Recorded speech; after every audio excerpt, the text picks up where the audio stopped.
Vejamos esse exemplo aqui. X pertence a n implica que x pertence a z. Bom, todo número natural é inteiro. Então, todo x pertencente a n necessariamente vai pertencer a z. Então, nós concluímos que essa proposição aqui ela tem que ser verdadeira. Invertendo-se os lados de uma implicação lógica, obtém-se aquilo que nós chamamos de recíproca da implicação. Então, a recíproca dessa implicação lógica que nós acabamos de ver seria inverter as expressões. Então, seria x pertence a z implica x pertencente a n. Porque o que estava à esquerda ficou à direita, o que estava à direita ficou à esquerda. E a recíproca, a original, ela era verdadeira. Será que a recíproca ela vai ser verdadeira? Vamos ver. O fato de x pertencer a z implica que necessariamente x pertence a n? Bom, é claro que não, né? Porque eu posso pegar x igual a menos 1. Claramente, nós teremos menos 1 pertencente a z. E, só que não vai acontecer desse número pertencer aos naturais. Então, essa proposição é falsa. É bom chamar a atenção que um dos erros mais comuns cometidos por iniciantes é a confusão entre uma implicação lógica e a sua recíproca. O que o estudante muitas vezes faz é confundir o que seria a condição e o que seria a consequência da implicação lógica.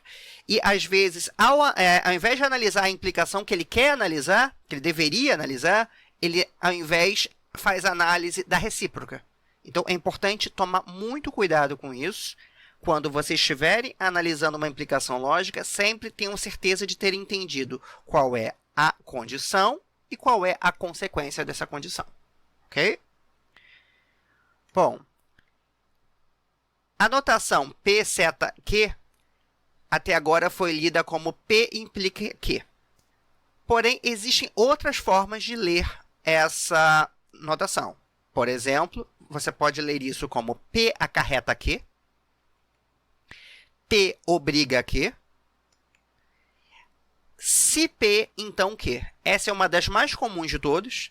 Então, é bom que vocês se acostumem. Toda vez que você vê o termo se alguma coisa, então alguma outra coisa, vocês têm que entender que isso, na verdade, é uma implicação lógica. Eu estou dizendo que toda vez que P acontecer, o Q também vai acontecer.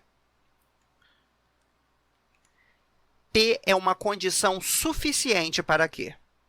Então, o que isso significa? Se eu estou dizendo que P é uma condição suficiente para Q, significa que, se eu souber que P acontece, já que é uma condição suficiente, então Q vai precisar acontecer. Ou seja, isso aqui é uma forma de você dizer P implica em Q. É importante chamar a atenção de que essa notação aqui, o que importa nela é o sentido da seta. Então, aqui, P implica em Q porque a seta está apontando no sentido de Q. Não é incomum que essa notação apareça no formato invertido. Então, você pode escrever essa mesma proposição P implica em Q nesse formato aqui. Reparem que é a mesma coisa. A seta parte do P e vai no sentido de Q.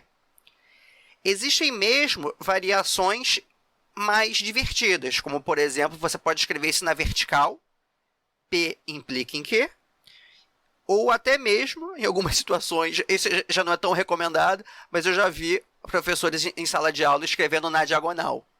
P implica em Q, assim. O que importa é que você tem a condição, aí a setinha aponta na direção, no sentido da consequência. Leituras mais comuns para essa notação. Como nessa notação o Q aparece na frente do P, é um tanto quanto esquisito ler isso como P implica em Q, porque o Q aparece na frente aqui. Então, é natural você ler a letra Q antes da letra P. Quando a proposição está escrita nesse formato, é mais comum você utilizar a leitura Q é implicado por P, Q é consequência de P, Então, reparem que a ideia de quer ser consequência de P significa o quê? Como Q é uma consequência de P, então, quando P acontecer, Q terá que acontecer. Ou seja, P implica em Q, que é a ideia que nós queremos passar. E existe ainda a ideia de condição necessária. Q é condição necessária para P. Essa é um pouquinho mais difícil de entender e tem que tomar cuidado para não confundir ela com a condição suficiente. Condição necessária significa o seguinte: para que P aconteça, eu preciso que Q aconteça.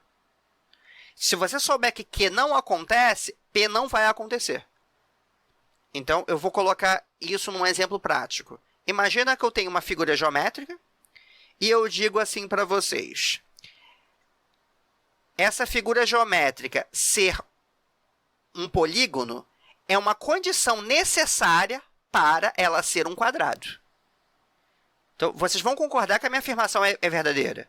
Porque se ele for um quadrado, ele necessariamente precisa ser um polígono, ainda que não seja uma condição suficiente. Porque nem todo polígono é um quadrado. Porém, todo quadrado é um polígono. Então, quando eu digo que é uma condição necessária para P, significa que P implica em Q. Porque toda vez que P acontecer, Q precisa acontecer. Por isso que Q é uma condição necessária. Se você souber que Q não acontece, você sabe que P não pode acontecer mais. Tá? Essa talvez seja um pouquinho mais difícil de se acostumar. Eu lembro que quando eu era estudante, eu costumava decorar que a condição suficiente eu entendia, pelo texto eu entendia qual era o sentido da implicação, e a condição necessária eu sabia que era o sentido inverso da condição suficiente. Também uma opção para quem tiver dificuldade. Alguns exemplos de usos dessa linguagem. ABCD é um quadrado, acarreta que ABCD é um retângulo. Então, é verdade, né? Porque se ABCD é um quadrado, como nós sabemos que todo quadrado é um retângulo, então, realmente, ABCD será um retângulo. X sendo um número racional, obriga que x ao quadrado é um número racional.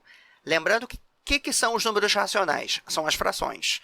Então, x sendo uma fração, nós sabemos que o quadrado de x também vai ser uma fração. Ou seja, x ao quadrado será um número racional, sim. P ser um número primo ímpar tem por consequência que P é diferente de 2. De fato, P sendo um número primo ímpar, ele precisa ser diferente de 2, porque se ele fosse igual a 2, ele não seria ímpar. Se x é um número real, então x ao quadrado é diferente de menos 1. Então, nós sabemos que é verdade. Qualquer número real, quando eu elevar ao quadrado, resulta em um número maior ou igual a zero. Então, ele jamais poderá ser igual a menos 1. Então, realmente, x ao quadrado vai ter que ser diferente de menos 1. N ser múltiplo de 4 é condição suficiente para n ser par. Então, vamos lá. Condição suficiente. Eu estou dizendo, então, que essa condição de n ser múltiplo de 4 é suficiente para eu garantir que n é par. Então, o que isso significa? Então, é verdade? O fato de um número ser múltiplo de 4 é suficiente para garantir que n é par? Sim, porque todo múltiplo de 4 necessariamente é par.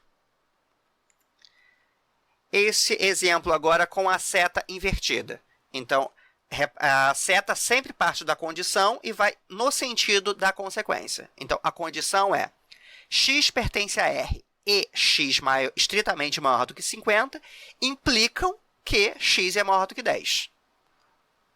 Será que isso é verdade? Sim, né? Porque se x for um número real e ele for estritamente maior do que 50, se ele é maior do que 50, ele vai necessariamente ser maior do que 10. Então, essa proposição aqui ela é verdadeira. N ser positivo é implicado pelo fato de n ser um número primo. Então, é implicado. Então, esse n ser positivo é consequência. Então, nós temos o seguinte, n ser um primo tem que implicar que n é positivo. E é verdade, porque, por convenção, todos os números primos são naturais, então eles terão que ser positivos. N é igual a zero é consequência de n pertence a R e n igual a 2n.